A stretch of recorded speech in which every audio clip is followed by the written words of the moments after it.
Pagdating sa batas, mga payo ng mga abogado, mga usaping abogado na mas malinaw na pag-uusapan para mas maintindihan natin. Kumpanyera ng Bayan, si Attorney Rina Seco at ang Panyera ng Bayan, si Attorney Cam, Cheryl Adami Molina. Dos Kumpanyeras sa DZRH Radio, DZRH TV at DZRH Online. Bago mo kasuhan, bago ka pumirma, bago ka makipagkasundo, makinig muna sa Dos Kumpanyeras. Dos Kumpanyeras. Magandang gabi Pilipinas, ito pang programang Dos Kumpanyeras. At ako po ang nagsusolong panyera ng bayan, Attorney Rina Seco, tuloy-tuloy sa pagbabalita, tuloy-tuloy sa serbisyo. Sama-sama tayo, Pilipino. Dos Kumpanyeras. Magandang gabi po sa inyong lahat. Happy Monday po. Kumusta ang ating mga kababayan? Today is swell day. May pagkakataon na tayo makapag full tank bago pa ang taas presyo bukas ng umaga. So magkakaroon po ng pagtaas, if I'm not mistaken, 30 centavos sa gasolina, 60 centavos sa diesel. At so medyo may kalakihan po ang itataas. Ito na ang ikalawang beses na magtataas ng presyo ng produktong petrolyo ngayong taong ito pagpasok ng 2024. Ayan, so good luck po sa ating lahat at syempre magkakaroon ng strike ba bukas dahil nga po doon sa namumrotesta doon sa jeepney modernization program. Dos Kumpanyeras. Anyway, samahan niyo po ako hanggang 7:30 ng gabi dahil maganda po ang ating talakayan. No? Naaalala niyo po ba noong January 10? Dito lamang pagpasok ng taong ito. Bakit? Kasi ito, babasahin ko na lang. Sabi ko, i-report ito ni Sherwin Bata Alfaro. Kaya lang wala si Sherwin, ano? Kasi noong January 10 po, nagkaroon ng tensyon sa loob ng Ninoy Aquino International Airport. Makaraang mag-iiyak ang isang babaeng overseas Filipino worker. Matapos naman napuniti ng kanyang mister ang kanyang passport at iba pang travel documents patungo sana ng Qatar. Nabatid na ang nasabing babae ay isang domestic helper at 7 taon nang nagtatrabaho sa Qatar at lilipad na sana pabalik ng nasabing bansa ang OFW. Ngunit dumating ang kanyang asawa sa airport at pinunit ang kanyang passport at boarding pass. Ayon po sa biktima, ayaw na umano siyang paalisin ng kanyang asawa pero ang katwiran nito ay magtatrabaho siya para sa kanilang mga anak at nabatid sa biktima na nakipaghiwalay umano siya sa kanyang asawa noong besperas ng bagong taon, December 31, 2023 matapos naman dumanas ng pang-aabuso sa kanilang tahanan. Ayan, eto na ang Bugbugan Blues. Ayon po sa biktima, ayaw na umano niyang makasama ang kanyang asawa sa kanilang tirahan dahil lagi umano itong binubugbog. At sa 7 taon umano niyang pagtatrabaho sa ibang bansa ay hindi man lamang umano ito naghanap ng trabaho. Ay nako, Diyos ko. Ito pong mister nitong OFW ay syempre na-inquest na and I don't know kung nakapagpiyansa. Dos Kumpanyeras. So ang tanong, ano mga pwede mong gawin at hindi pwedeng gawin sa passport? Dos Kumpanyeras. Pero dakuan po muna natin yung usapin tungkol doon sa pambubugbog at saka yung hindi pagpayag na magtrabaho sa ibang bansa o magtrabaho ang asawa. Yan. Dos Kumpanyeras. Meron po kasing provision sa ating Anti-Violence Against Women and Children na hindi mo maaaring pigilan ang iyong asawa na makapagtrabaho maliban na lamang kung meron kang sapat na rason or ground para hindi siya pagtrabahuhin. Dos Kumpanyeras. Halimbawa, tungkol sa safety niya, no, hindi ligtas para sa kanya, pero yung ganyan, no, pinaparusahan po ng batas yung hindi mo pagtatrabahuhin dahil wala lang, gusto mong sumusunod siya sa'yo sa lahat ng mga gustuhin mo, ay maaari pumasok po doon sa Violence Against Women and Children. Dos Kumpanyeras. Sa VAUSI po, ito yung question ano po ba ang pwedeng ikaso sa asawang nagsira ng passport at boarding pass ng asawa niya? Yung violation po ng RA 9262 kasi yung pagkukos po ng physical harm. May parusa po itong prison correctional 6 months and 1 day to 6 years. Yung literal na pananakit, physical na pamimisikal sa asawa, pag babae ang involved, ang biktima, ay pwede pong pumasok doon sa violence against women and children. Dos Compañeras. Ang sinasabi din po, yung pagpigil sa babae na mag-engage sa any legitimate profession, occupation, or business or activity para makontrol, si Mrs. Maari pong pumasok din doon sa VAUSI. Dos Compañeras. At yung pag-destroy o pagsira ng kanyang ari-arian, personal property ng isang babae, ay maaari din po na pumasok doon. Pagsira ng property ng asawa. Although, puntahan po natin ang passport kasi ang passport ay isa sa mga sinira ni Mister. Dos Compañeras. Ay, attorney, paano po yung passport? Pag-aari ba yun ni Mrs.? Yan ang magandang tanong ngayon. Sino ba ang nagmamay-ari ng passport? Sabihin, ako attorney, nakita mo naman ang pangalan ko, di ba? Ako may-ari nito kasi ang pangalan ko, Jeric, nandito ba si Jeric? Si Jeric Barreto ang nakalagay sa passport ko. Therefore, si Jeric Barreto ang nagmamay-ari ng passport na ito. Dos Compañeras. Tama po ba yun? Hindi. Dahil ang nagmamay-ari po ng passport natin, kahit nakapangalan pa ito sa atin, ay parang silbing ipinagkatiwala lamang sa atin ito ng gobyerno. Nananatili po na ang gobyerno ang may-ari or ang estado ang may-ari ng ating passport. Dos Compañeras. Again, hindi po natin ito pagmamay-ari.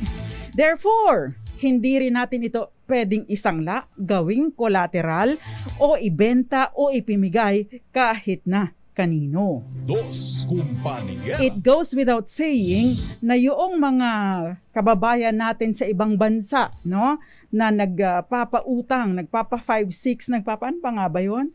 Ano bang yung mga loan shark, kapag nagpapautang sa mga OFWs, kapwa OFW, hihingi na collateral, ipiprenda ang passport.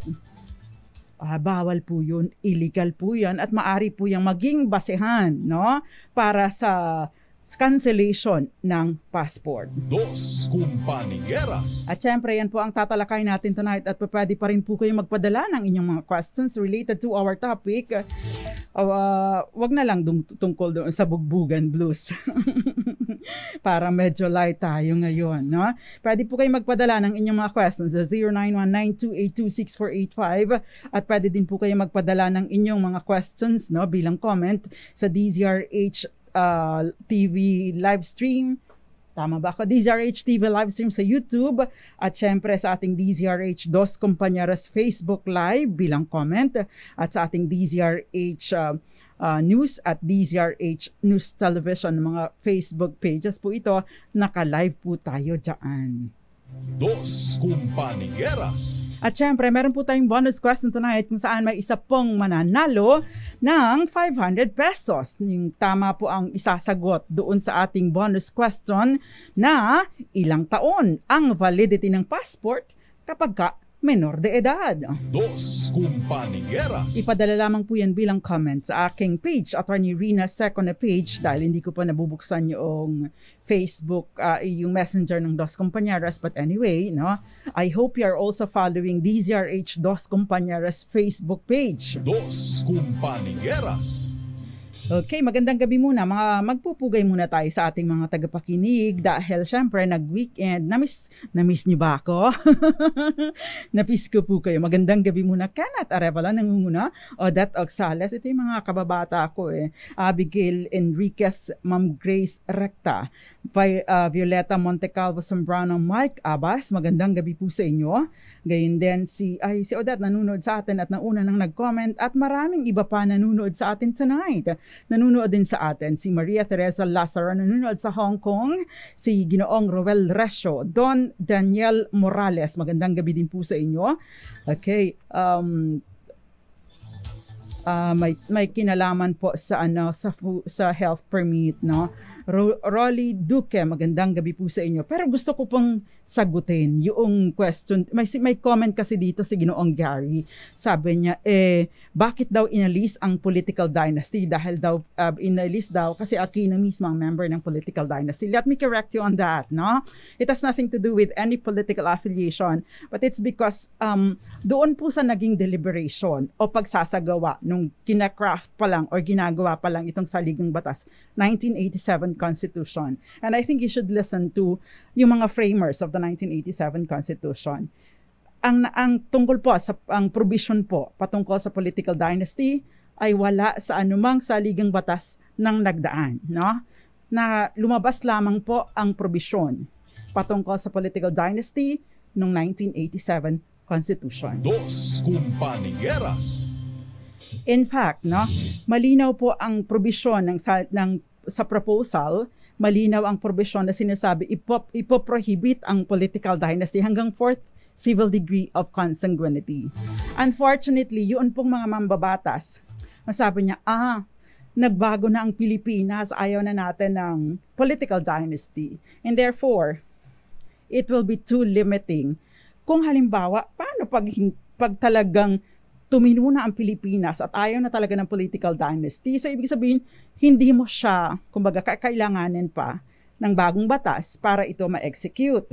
Dos Compañeras. Yun nga lang, masyado silang nagtiwala na kaya ang ginawa nila na ito ay, sige, magkaroon tayo ng enabling law sa pamamagitan ng ating mga mambabatas. Unfortunately, yun pong mga mambabatas natin, karamihan sa kanila, hindi po mapagkakatiwalaan. Kasi sila mismo, yung merong ang kapatid, ang asawa, ang anak, sila ang namumunini at leader sa mga kani-kanilang mga lugar. Dos Compañeras. Kaya nga po, hindi maipasa-pasa yung batas na nagbibigay sana ng detalye doon sa pagbabawal sa political dynasty. Dos Compañeras. Yan. I felt compelled, no, to respond to this kasi yun ang unang nabasa ko doon sa ating comment section. But maganda rin po kasi para hindi tayo nagkakalat ng fake news. Yan, ng mali-maling impormasyon. Lalo pat marami dito ang nakakabasa. Dos Compañeras. Okay, so yung po mga questions niya isasagutin ko patungkol sa passport. At syempre, yung mga ibang nanonood, sabi nga ni Ma'am Grace Rect, ay hindi nila ipapasa yung bill na yan. Kasi sabi ng Grace, hindi nila ipapasa yung bill na yan kasi affected sila. Ayan. Dos Compañeras. Yun nga ang sayang, no? Sana sa administrasyong ito ay kasama doon sa mga isusulong yung anti-political dynasty. Ayan. Yun nga lang, marami pa ding mga Marcos ang nasa posisyon. Dos Compañeras. Although masyadong parang suntok sa buwan dahil marami po sa ating mga nasa posisyon ang syempre, they'll find ways para hindi ito maipasa. Ayan. So mayroon pong provision pero hindi siya self-executing. Ibig sabihin kakailanganin pa rin po ng implementing enabling law para maipatupad ito. Ayan. So, Dos Compañeras. Again, welcome po ang inyong mga questions. Magandang gabi, Tita Ami Miraflor Garcia, Raymond Batalon, at syempre, marami na sumasagot. Pero i-message po ninyo ako. Yung nanalo po last week, na ipadala ko na. So maraming salamat po sa pagsali ninyo. Si Alexi Angela Mojica. Okay, sana daw ay matalakay. No? Yung tungkol sa saligang batas. Hayaan niyo po at hahanap ako ng magaling at hindi affiliated sa anumang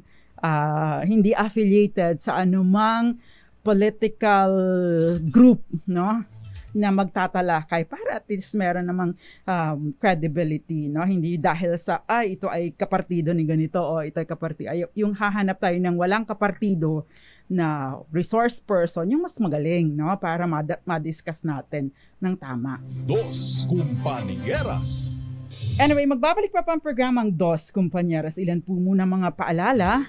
Again, no, our bonus question for tonight, ilang taon ang validity ng passport ng mga minor de edad? Dos Compañeras. Babalik pa ang programang Dos Compañeras. Kasama pa rin po nagsasalang panyera ng bayan, Attorney Rina Seco. At tinatalakay po natin ano yung mga pwede ninyong gawin at hindi gawin sa passport. Siyempre, sinabi na natin unang-una. Dahil pagmamayari po ito ng gobyerno at simpleng entrusted lang kayo. No? Pinagkatiwala lang sa inyo ang possession nito. Hindi po natin ito maaaring iprenda o gawing collateral sa ating loan. Now, mapuntahan ko lang yung tungkol doon sa pagtaas ng ating Philippine passport doon sa ranking ng mga passport sa buong mundo. Kasi po mula sa 75th or pang 75 sa ranking, umakyat po tayo doon sa Henley Passport Index, isang London-based na nagra-rank po ng mga passport. Sinasabi umakyat tayo sa pinaka pang 73 most powerful passport sa buong mundo. Dos Compañeras. Ano po ba ang basihan? Dahil ba umabot na noong 2017 ay nagkaroon tayo ng batas na ipinalawig sa 10 taon ng validity ng passport? Dahil ba yun doon? The answer is no. Sabi po doon sa passport index methodology, para ma-determine yung ranking, yung mobility score, ibig sabihin yung mga bansa na visa-free, napapasukan ng mga citizens ng Pilipinas, o kaya yung ina-allow tayo ng visa on arrival, o e-travel authority, electronic travel authority, o kaya yung electronic visa na ini-issue within 3 days, yun po ang pinagbabasihan, tsaka yung visa-free, tsaka yung visa on arrival. As sinasabi po, no, meron ng 69 na mga bansa kung saan pwede kang pumasok na hindi mo kailangan ng visa. Dos Compañeras. Yun po ang batayan nitong passport ranking natin. So there are now 69 countries na maaaring puntahan nating mga Pinoy na hindi po natin kailangan ng mag-apply ng visa, or kung sakasakali man, may mga pagkakataon naman hinihingan tayo ng ina-allow tayo ng visa upon arrival. Dos Compañeras. Anyway, ang passport po ang pinakamatibay na pruweba ng ating citizenship. No? At ito ay ni-issue ng Philippine government. Nagagamit po natin kapag babiyahe tayo sa ibang bansa. Kasi unang-una, tinitingnan kung sakasakaling kayo ay kriminal, saan ka isasauli ng bansang na bansa na pinanggalingan mo. Dos Compañeras. Ayan, napakahalaga para ka makabiyahe sa ibang bansa, bagaman at walang visa, ay kailangan po ng passport, no? Of course, nagagamit din siya nating ID, identification card, at nagpapakita ito ng ating nationality. Pero hindi ito basta-basta maaaring, hindi ibig sabihin na tayo nagmamay-ari nito. Ang sinasabi nga, it is owned by the Philippine government, and therefore, no, ito ay subject sa mga rules at hindi mo pwedeng gawin kung ano na lang ang gusto mo dito. Dos Compañeras. Ito ay maaari lamang isuko sa pamahalaan, sa gobyerno, o sa kumakatawan or sa representative ng gobyerno. Ayan. Kaya nga po napaka-strict kapag tayo nag-a-apply ng passport, ang daming mga requirements, no? Pero sa pamamagitan po ng isang batas, dati kasi yung Passport Act of 1996 hanggang 5 taon ang validity ng passport. Doon po sa Republic Act 10928 naging batas noong August 2017, pinalawig po ang visa ng ating passport hanggang 10 taon para sa mga adult. Pero kapag minor de edad, mula sa time ng application, ay binibigyan po ng 5 taon, or ibig sabihin 5 years po ang validity ng passport ng mga minor de edad o wala pang 18 at the time of the application or issuance of the passport. Dos Compañeras. Bakit nga ba? Kasi nag-iiba na ang itsura kapag medyo nakakaedad na. Ayun. So 10 years kapag ka-adult, 5 years kapag mga minor de edad ang counted from the issuance of the passport. Dos Compañeras. Kaya kung ikaw ay alanganin, ngayon ay 17 years old and 9 9 months, antayin mo nang mag-18 ka para medyo matagal-tagal yung passport mo. Although kasi ngayon, bakit ba ang pangit-pangit natin sa passport? Or ako lang? Dos Compañeras. Sino po ba dyan ang kaganda-ganda sa passport? Or talagang pangit lang talaga ako? Ewan ko, hindi ko maintindihan kasi parang wala pa akong nakikita na nag-apply ng passport, na-issuehan ng passport, na maganda sila sa picture. Samantalang maganda naman sila sa personal. Diba? Parang ang low quality ng picture, ano yon? Ano bang tawag doon, Kenneth Arevalo? Basta low quality yung camera din sa para sa gobyerno, no? Napaka low quality ng kanilang camera. Kaya lahat ng government issued ID ko, except yung aking driver's license at saka yung aking pag-ibig ID, no? Pumapag-ibig ako. Except yung aking pag-ibig, maganda ka doon sa pag-ibig ID ko at saka sa driver's license. Pero the rest, papangit. Ay, doon pala sa Supreme Court, no? Sa IBP, maganda ako doon sa IBP ID ko. Dos Compañeras. Yung IBP ay Integrated Bar of the Philippines. And speaking of which, magandang gabi po muna sa mga taga-IBP Marinduque na dumami na ang members ngayon dahil sa maraming pumasa ng mga taga-Marinduque nitong nagdaang bar exam. So magandang gabi po muna sa lahat ng mga bagong lawyers dyan sa IBP Marinduque. Dos Compañeras. And syempre, special shout out to Ms. Zen Hamilia Abetria ng IBP Marinduque. At sa lahat po ng mga nanunood sa atin ng mga lawyers, good evening po sa iyo. Judge Dennis Mendoza, magandang gabi sa iyo. Dos Compañeras. At syempre si Judge Cheryl Alomio Macapagal dyan sa Masinloc, Zambales. Magandang gabi po sa inyo. Now, puntahan po natin yung mga tungkol sa passport, no? Bawal po, may mga offenses po ibig pong sabihin, may mga bawal pong gawin sa ating mga passport.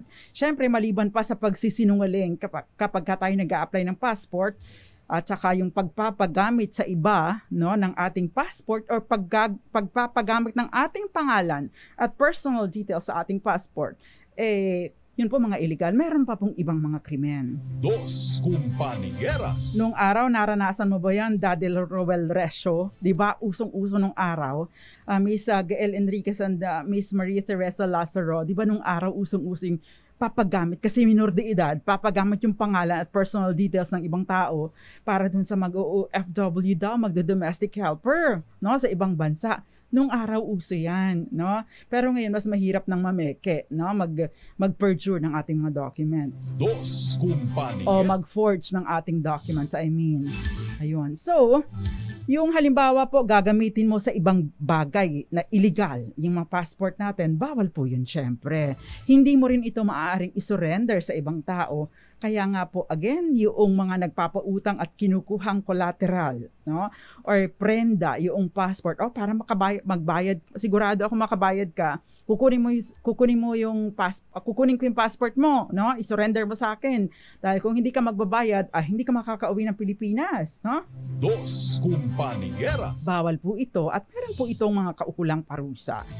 Halimbawa rin, pwedeng yung pagsisira, mutilation actually, o pagpunit, o halimbawa, kahit yung, ano bang tawag doon, lagyan nyo ng mga, maglagay kayo ng stickers dyan, o staple wire, bawal po yan. Bakit? Kasi meron po yung microchip, hindi natin alam kung saan nakalagay dyan, pero maari po yung madamage, and therefore, no, mahihirapan ng i-detect ang mga security features ng ating passport. Dos Compañeras. Kapag ka dinideface or sinisira or minimutilate ang ating passport, maari pong magmulta ng 60,000 pesos hanggang 150,000 pesos at maari pong makulong ng mula 6 na taon hanggang 15 taon. Ganun katagal dahil sinira mo yung passport, no?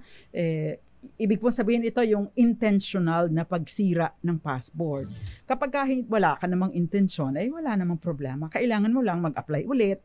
Pagkatapos may mga requirements po ito na medyo, syempre, mas marami kang mga ikukumply. Dos Compañeras. Ayan. Pero paalala lang po sa ating mga kababayan, kung kayo po ay passport holder, make sure na you maintain a photocopy of your passport. Maybe ilagay ninyo sa iCloud kung meron kayong iCloud, or ilagay po ninyo sa inyong phone, no? Siguraduhin nyo lang na hindi mawawala ang phone para at least, no, kapag halimbawa na nasira or nawala ang inyong passport, I hope that doesn't happen, kapag ka po kayo nag-apply, hindi na kayo mahihirapan dahil alam po ninyo yung detalye ng inyong old passport o yung nawala ninyong passport. Dos Compañeras. Ayan.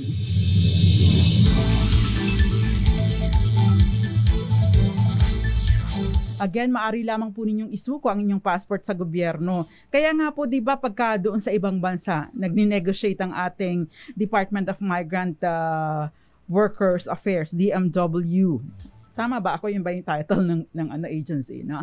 Nagni-negotiate ang ating mga opisyal ng gobyerno, kinatawan ng gobyerno na hindi kukunin, no? Na hindi kukunin to ensure na yung employer ng ating mga OFW, especially doon sa mga domestic workers, domestic helpers, ay hindi kukunin or hindi ipapasurrender ng kanilang employer yung kanilang passport dahil bawal nga po yun. Dos Compañeras. By the way, kung kayo po ay nagsangla at malaman ito ng gobyerno, isinanla ninyo ang passport, ay automatic pong makakancel ang inyong passport. At well, kapag kaganoon, you will have to apply for another passport at medyo mababa. Instead na magiging 10 years, ay magiging 5 years, shortened ang inyong passport. Hindi kayo makaka-avail ng 10-year validity. Dos Compañeras. Okay, so importante po na hindi natin isinusurrender at hindi natin ipinagkakatiwala sa iba ang ating passport. Okay. Ito, may reaction dito. Bawal talagang sirain o punitin o di kay guhitan ang Philippine passport. Totoo po yan. Okay, dapat daw tulungan man lang ng DFA at DMW yung babae sa kanyang passport na nasira para makaalis din agad kasi kawawa naman kung hindi makaalis. Dos Compañeras. May reaction din dito. Bakit doon kayo nagre-react doon sa doon kayo nagre-react, no? Sabi niya, ay hiwalayan mo na yan. Pala yung mister mo eh. Yun yung reaction. Kasi minsan din, hindi rin natin alam kung anong totoong istorya ng kanilang buhay. Pero kung totoo yung sinabi ni Mrs. na sa 7 taon ko po na pagsusumikap ay hindi man lang niya nag-apply ng trabaho at ako po ang bumubuhay dyan. But of course, syempre, I hope tinutulungan naman niya ang kanyang asawa sa pagpapalaki ng kanyang mga anak. No? Siya ay katuwang at syempre sinisinop naman niya yung mga remittances. Well, that could be pwedeng normal din naman yun. Hindi naman sa lahat ng pagkakataon, no? Kung mas may kakayanan yung babae, si Mrs. na magtrabaho, ganun talaga. Partners na sila. Maliban na lang talagang batugan. Dos Compañeras. Na kung may kakayahan. This time check is... Na mayroong kakayanan, hindi pa rin pinauubaya lang ang pagbubuhay sa kanyang pamilya, ay ibang usapin naman yun. Di ba? Dos Compañeras. Ito, yung question, si Miss Chon, sabi niya, Attorney, pag halimbawa po ba kukunan ko ng passport ay anak ko, wala pa pong government-issued ID, pwede po bang school ID na lang? Ayan. Dos Compañeras. Siyempre, kasama po, no? Pwede na po yung, kung wala na po siyang ibang ID, yung school ID, maaari po yun. Halimbawa naman, na-enrolled na, at wala pa siyang ID, di yung certificate of registration or certificate of registration na kayo ay naka-enroll ng anak ninyo mula po dun sa eskwelahan kung saan siya in-enroll. Dos Compañeras. By the way, kapag ka minor de edad po ay 5 taon, no? Nabanggit ko na yata, 5 taon lang ang validity ng passport ng mga minor de edad. So make sure na kapag ka po kayo ay nag-adult na, ay mag-apply na din po agad kayo ng inyong passport. Now, halimbawa, may question po dito, no? Nasa na ba yun? Sabi ni Judy Semiliano, Attorney, totoo po bang hindi makakaalis ng bansa kahit valid pa ang passport pero malapit na pong mag-expire? Yan. Dos Compañeras. Meron po tayong tinatawag na 6-month rule. Anong ibig sabihin nito? Yun pong may mga bansa po kasi na re-require nila. Dapat ay pagdating mo sa bansa nila ay at least 6 months na valid pa ang inyong passport. Nangyari na sa akin ito, no? Ang aking passport ay parang less than 6 months na lang ang validity. Papunta ako ng Vietnam. Tapos hindi ko siya napansin.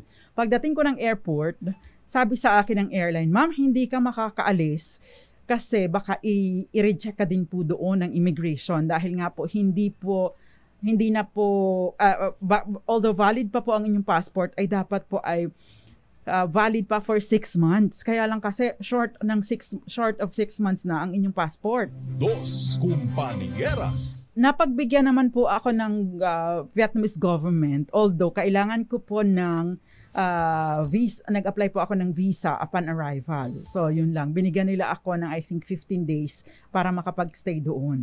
So but of course, that's additional expense sa akin. Kaya yung mga mag-a-abroad natin, ng mga kababayan, lalong-lalo na kung kayo ay maglalamerda, turista, mamamasyal, o kaya magtatrabaho kayo. Of course, iba naman ang usapin kapag magtatrabaho dahil mas matinding pag-check. Kayo mismo, yung mga dokumento ninyo, chine-check ng agency, ng POEA o ng OWA, kung anumang ahensya ng gobyerno, chine-check naman yan. Pero kapag kasi ikaw ay tourist, pupunta sa ibang bansa, ikaw lang nakakaalam, kayo lang nakakaalam ng iyong mga detalye, Walang walang ahensya ng gobyerno na nag-check, maliban na lamang pagdating mo sa Bureau of Immigration, dyan sa airport na. So make sure, na kapag kayo ay nag-book, ng inyong kapag kayo ay nag-book ng inyong ticket, double check din ninyo yung validity ng passport ninyo. Make sure na 6 years or mas matagal pa, 6 months or mas matagal pa yung validity ng inyong passport kapag kayo ay paalis na. Kasi kung ang reference point ninyo ay yung pagbubook ninyo ng ticket, kasi minsan, di ba, 3 months pa. We book 3 months ahead kasi mas mura pa yung ticket. So, make sure na i-compute nyo na din na pag-aalis ba ako, 6 months valid ba ang aking passport? Dos Compañeras. Ayan, so take note of that. Ito yung 6-month rule ng ating mga ibang bansa natatanggap, yung accepting country. Ayan. May mga questions pa dito. Magandang question ito. Sabi po okay. Attorney, yun po bang national ID ay pwede nang gamitan sa pagkuha ng passport? Ayan. Pwede na po actually yung national ID kung meron na kayo. Kung meron na kayo. Kasi ako, 2022 pa ako nag-apply ng national ID, hanggang ngayon ay wala pa rin pong dumadating. Ewan ko lang kung dadating pa. Dos Compañeras. So yun pong Philippine ID, gayon din yung SSID, basta yung merong merong picture na ninyo. Gayon din yung GSIS ID, yung Unified Multipurpose Identification, yung UMID card, pwede na din po. Yung driver's license o kaya yung PRC ID ninyo o yung OWA e-card, at saka PNP, Permit to Carry Firearms Outside Residence. Pwede rin po yung Senior Citizens ID, yung yung Postal ID, Seafarers Record Book, tsaka yung po, pwede po ninyong magamit ang mga yon. Dos Compañeras. School ID at saka Certificate of Registration para doon po sa mga bata. Ayan, pwede pong gamitin yun. So, yun, para sa mga mag-a-apply dyan. Eto, may magandang question dito. Attorney, si Mary Grace. Attorney, itatanong, ito po ipinadala bilang private message sa akin. So, Mary Grace, I hope you are watching tonight. Kasi sinabi ko naman sa kanya na i-discuss ko yung question niya. Sabi niya, Attorney, itatanong ko po sana kung paano ko makukuha na ng passport ang tatay ko. Magsi-70 years old na po siya pero wala po siyang birth certificate. Usapan namin, ibabiyahin namin magkakapatid ang tatay namin kahit sa Asia lang. Dos Compañeras. Ayan. Lesson po sa mga walang birth certificate, o kaya naman ay may error sa birth certificate. Yan po tatalakay natin dito. Dos Compañeras. Yun pong walang birth certificate na ipinanganak after 1950, 1950, kailangan po ninyong mag-file ng late registration doon sa local civil registrar or sa consular office na may jurisdiction to the place where you were born. So halimbawa, you were born in Marinduque, magpa-file po kayo for late registration doon sa Marinduque. Specifically, syempre kung halimbawa taga Buenavista kayo, kung pareho tayo na taga Buenavista, doon ka mag-a-apply sa Buenavista, Marinduque ng late registration. Dos Compañeras. Kung ikaw ay taga UP Maguindanao, ay doon ka sa UP Maguindanao mag-a-apply. Yan. So, yun pong late registration ninyo, ay yun po ang isasubmit ninyo, yung original copy. Siyempre, eventually, may i-issuehan po kayo ng PSA Authenticated Late Registration of Birth, o ibig sabihin birth certificate, sasamahan pa po ninyo ng ID. Ayan. So, yan po ang natin. Yan po ang kakailanganin natin para makapag-apply kayo ng passport. Dos Compañeras. Kung halimbawa naman po ng applicant ay born on or before 1950, kailangan po ninyong mag-submit ng original and photocopy ng PSA Authenticated Certificate of No Birth Record at affidavit of two disinterested persons. Okay? Affidavit of two disinterested persons na nagsasabi, may kasama pong ID na nagsasabi na ito ay hindi nga ito narehistro at kilala ko ito at nabubuhay ito bilang Mr. So and so. Ayan. So yun po ang kakailanganin ninyo. Dos Compañeras.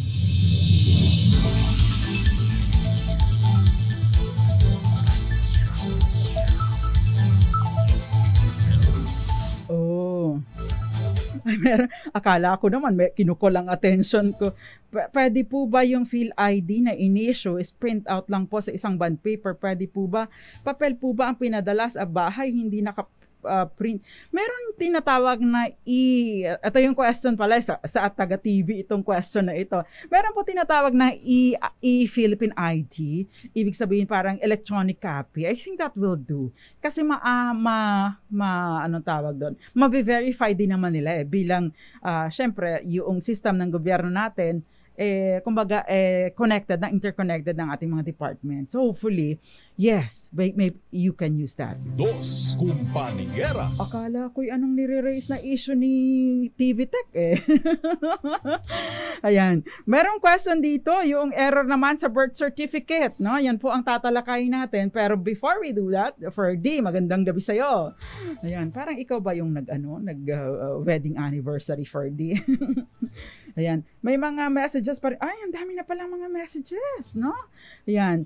Sabi niya, kaya ako hindi ko papalitan ang surname ko sa passport kahit hindi pa mag-asawa ko in the near future. Okay. Eto, may punto po dito sa GL. Bakit? Kasi kung ikaw, misis, nag-asawa ka, pagkatapos sa iyong passport, masyado kang excited, pinalitan mo kagad ang apelido mo. Ginamit mo agad ang apelido ni mister. Sumakabilang bahay. Ngayon, naghiwalay na kayo.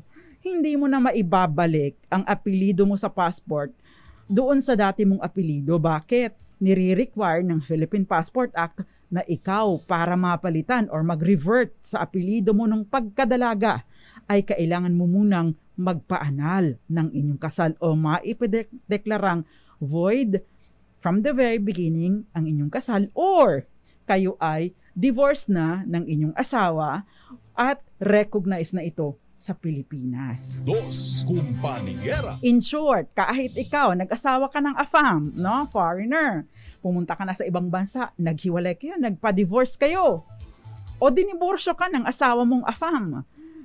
Pagbalik mo dito sa Pilipinas, ayoko nang gamitin ang apelido ng asawa ko.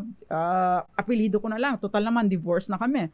Hindi basta-basta tatanggapin or ibabalik sa iyong pagkadalaga ang iyong apelido sa passport hanggat hindi mo na recognize sa Philippine courts ang inyong divorce decree. Dos Compañeras. Ayan. So, magandang punto yan, Gael. Thank you for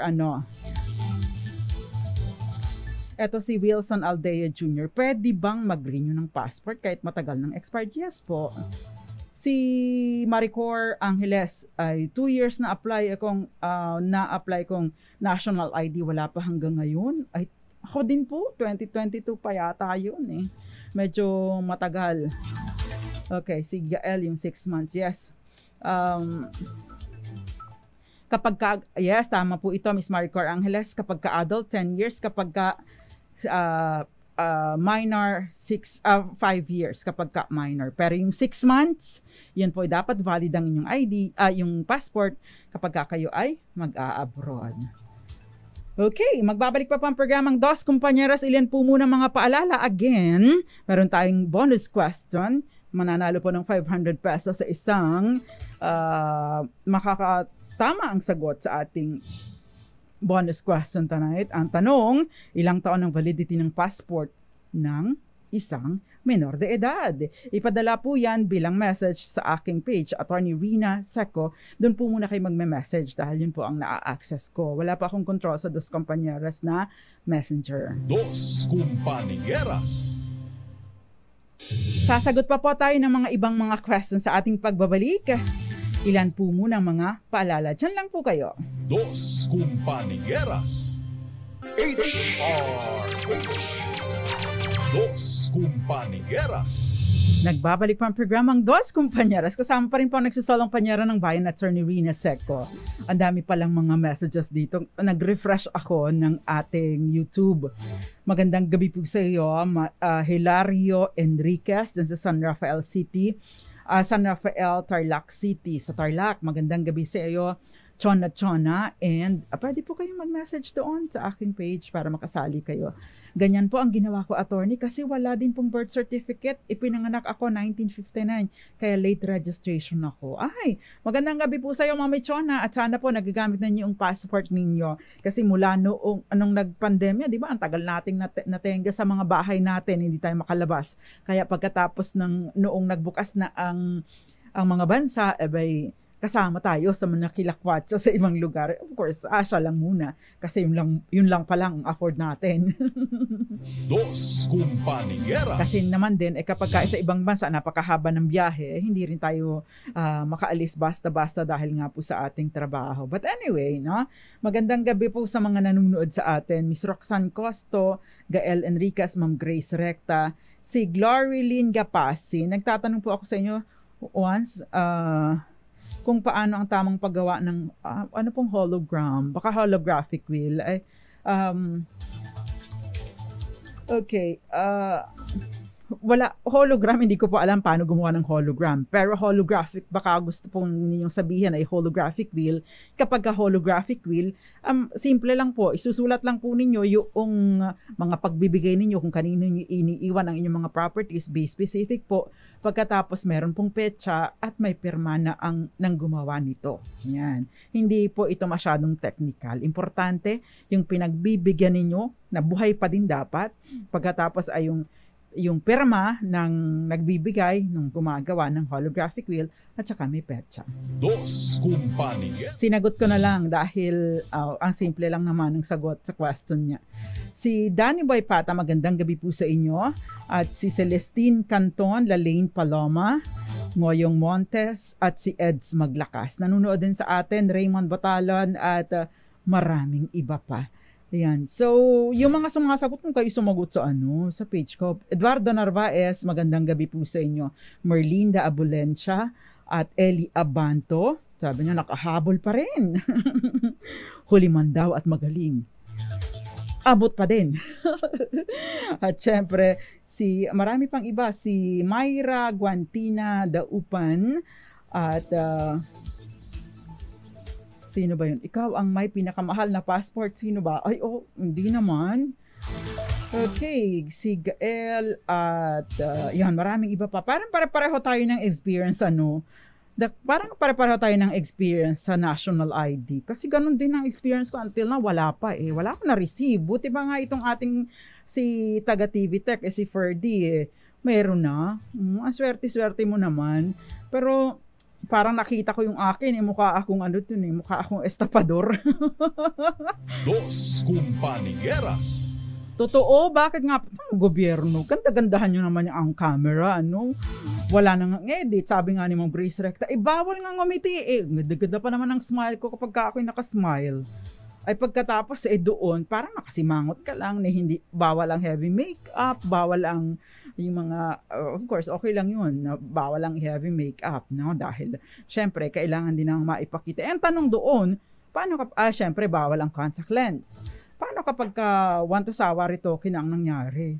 Paano pa mangyari doon? Dos Compañeras. Siguro ice na lang, Kaya nga hindi, kasi yung ice, hindi mo basta-basta pwedeng palitan, At kaya nga bawal yung yung contact lens. Kapag naka-contact lens, bawal pong gamitin kapag nagpapa-picture. Dos Compañeras.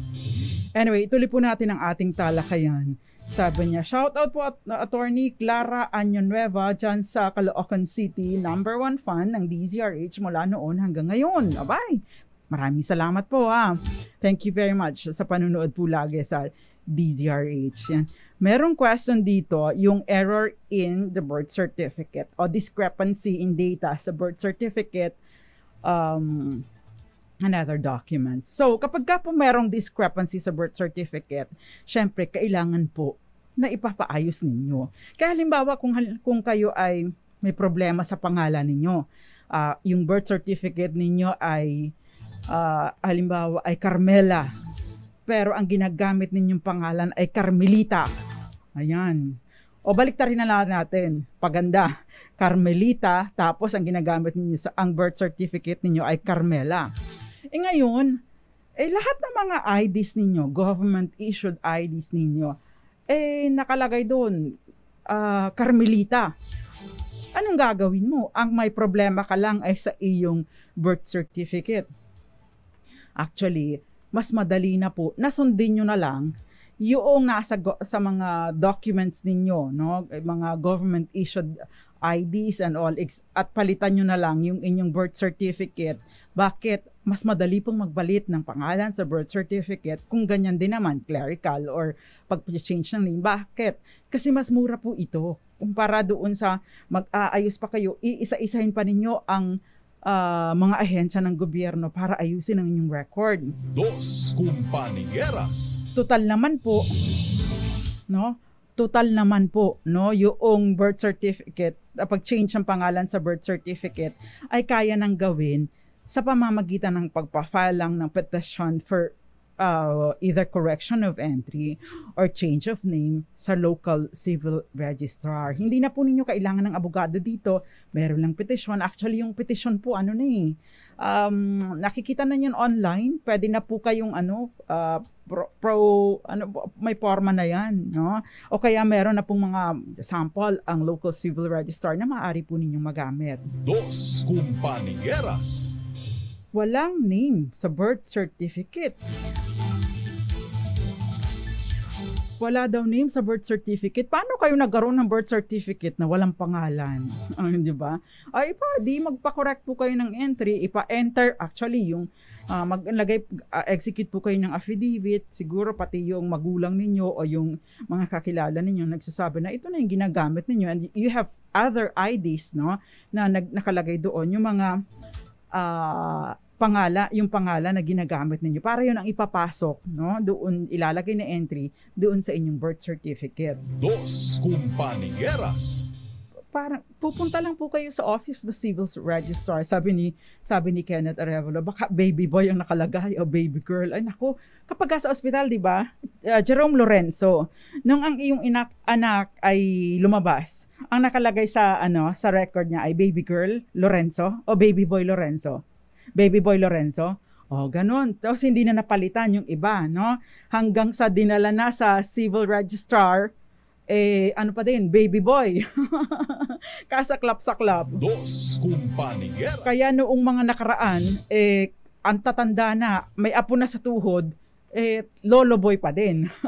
Lolo baby, Lola baby, mga ganon. Dos Compañeras. Okay, buti na lang OFWID ko ay very good.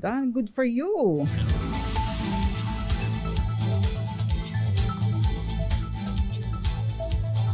Si Bongbong Salvacion, sabi niya, sa akin nag-ask ako kung pwedeng ngumiti, okay lang daw. Wag lang masyadong masaya. Di ba? Kayo ba? Nakangiti ba kayo sa passport ninyo? Jerome Lorenzo, nakangiti ka ba sa passport? Bawal ngumiti eh. Bawal labas ang ngipin, di ba? Bawal ang labas ang ngipin. Ayan. Sabi niya, agpaiso ang pangit ng mga pictures namin sa aming national ID. Mabuti pa po kayo, mayroong national ID. Ako wala pa hanggang sa ngayon. Ikaw ba, Odette Oxales, ay lumabas ng iyong national ID? Yan ang problema natin eh. Ikaw, Vince Haen, ikaw ba ay meron ng national ID? Meron? Napaka-unfair ng mundo. Hanggang ngayon ay wala pa rin ako. Dos Compañeras. Ayan. So, yung pong, again, yung national ID, pwede na po ninyong magamit sa pagsisecure ng passport. Siyempre, hindi lang po yun ang kailangan yung isubmit. Ang tanong, attorney, nawala po yung passport ko. Paano po mapapalitan ang nawala o nasirang passport? Siyempre, mag-execute ka ng affidavit of loss o kung ano man, kung yung inakalagay doon, yung circumstansya ng pagkawala ng inyong passport at hinihiling ninyo sa DFA, Department of Foreign Affairs, na ma-issuean kayo ng bago kapalit ng nawawala ninyong passport. Dos Compañeras. Dapat po ito'y notarized at isinasubmit din po ang affidavit of loss sa Bureau of National tama ba ko? National Bureau of Investigation. NBI. Dos Compañeras. Ayan, naubos na po ang ating oras sa ating programa, pero sa tanong na, ano nga ba yung tanong natin? Ilang taon ang validity ng passport ng isang menor de edad? Ang sagot, hanggang 5 taon lang. Kaya pagka minor ang anak ninyo at nag-expire ng passport, the issue ng passport ay 5 years lang po ang validity ng kanyang passport. At ang winner po natin tonight, yan. Ang winner si Franz Carrera. Congratulations sa iyo. Ang sagot po niya ay 5 years kapag ka minor. So, Miss ka ba o Mr. Franz Carrera, pakidala po ang inyong GCash number. Usually, Saturday ang release ng premyo. Pero pag nagkaroon ako ng pagkakataon, nire-release ko na din the following day. Basta hindi ako masyadong busy. So, at least hanggang Saturday, ang time ko para i-release ito. But pag may chance ako, i-release ko din po kaagad. Again, maraming salamat po sa ating generous sponsor na ayaw nang magpabanggit ng pangalan. So, yun, Miss or Mr. Franz Carrera, send me your GCash number. Magsama-sama po ulit tayo bukas. Bukas po pag-uusapan natin yung mga sinaswapangan ng mana. So, yan po ang tatalakayin natin. Bukas, Tuesday, January 16, 2024. Dahil tinatandaan ko, kailangan magpag-gas Gas up tonight dahil tataas po ang presyo ng gasolina, diesel at kerosene. Magbabalik po tayo bukas sa programang Dos Compañeras, again episode on Nasusolong Mana. At tabayan po ang susunod na programa.